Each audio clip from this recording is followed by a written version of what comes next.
Okay, so you know how we're always talking about how fast the tech world moves? Yeah. Well, buckle up, because things just got really interesting with TikTok. Oh, yeah. Yeah, we're going to do a deep dive into what's going on with all these countries banning TikTok and what it might mean for, the future of the internet and all that. Right.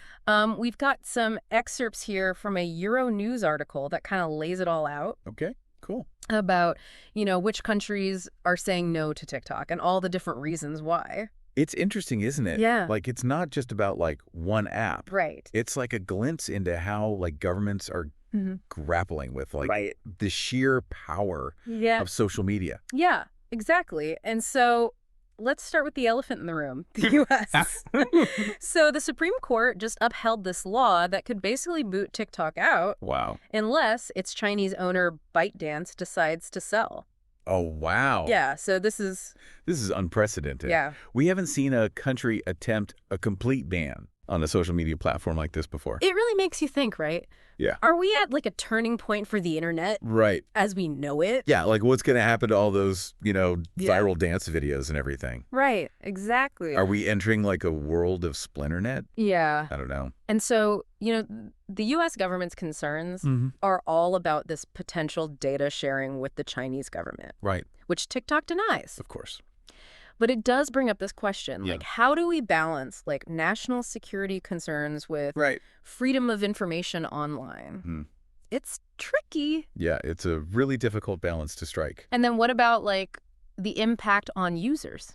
Yeah. Could this lead to a so-called splinternet? Right. Where different countries have, like, Yeah. completely different online experiences? Yeah, it's a possibility. Yeah. And it seems like this U.S. ban is, like, having, like, a ripple effect.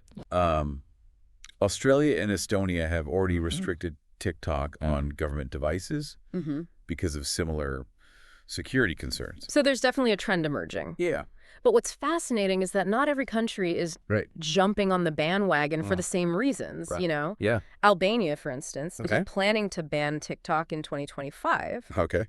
But their reasoning isn't about Right. China or data. Okay. They're aiming to reduce youth violence and bullying. Yeah, this is where things get really intriguing. Yeah. Like, is banning an entire platform a proportionate response to, like, these societal issues? Right. How effective could it even be in tackling something as complex as youth violence? Yeah. That's a big question. Yeah. It prompts, like, a larger discussion about the role of governments in moderating online content and, like, the ethical implications of these actions. Right. It's a really... It's a can of worms. Yeah. It's a can of worms. Yeah. You open up a whole Pandora's box. Yeah. Yeah, it really makes you think about, like, the unintended consequences, doesn't it? Like, you try to solve one problem, and you might create, like, 10 more. Right, exactly. And then you have the case of Romania. Oh, yeah. Which brings up even more questions. Yeah. About, like, the influence of social media on, like, elections and things like that. Remember all that, like, furor surrounding the Romanian presidential election? Yes. There were concerns about potential manipulation of TikTok to, like, sway voters towards a far-right candidate. Yes, that definitely raised eyebrows across the EU. It seemed like a real-life example of how these platforms could be used to undermine democratic processes. For sure. And it worried a lot of EU officials. Yeah.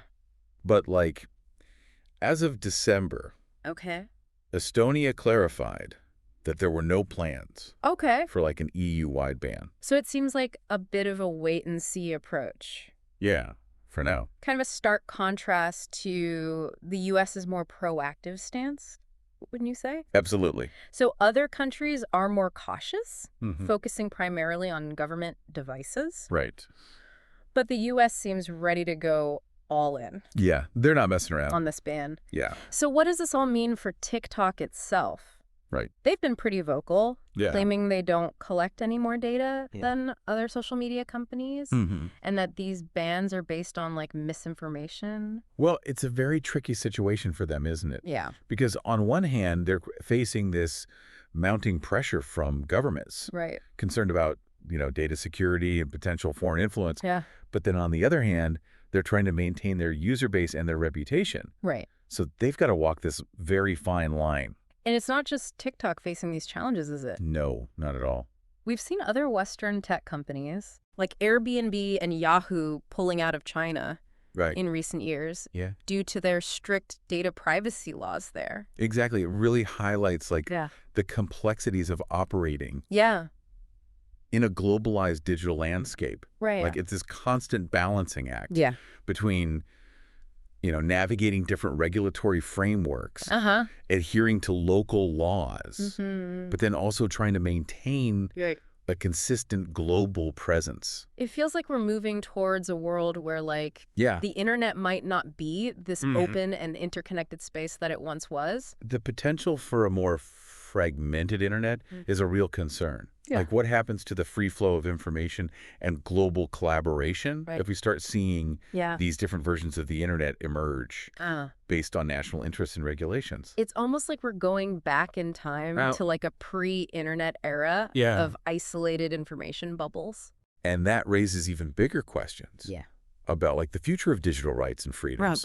Like, will we see increased censorship and control over online content?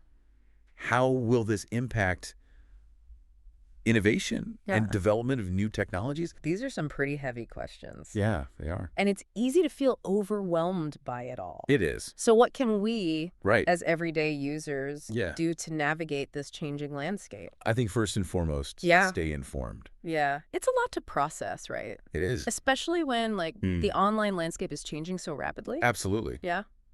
But I think this also presents an opportunity for us to become more conscious and discerning users of the internet. Yeah. It encourages us to think about the digital world that we want to be a part of.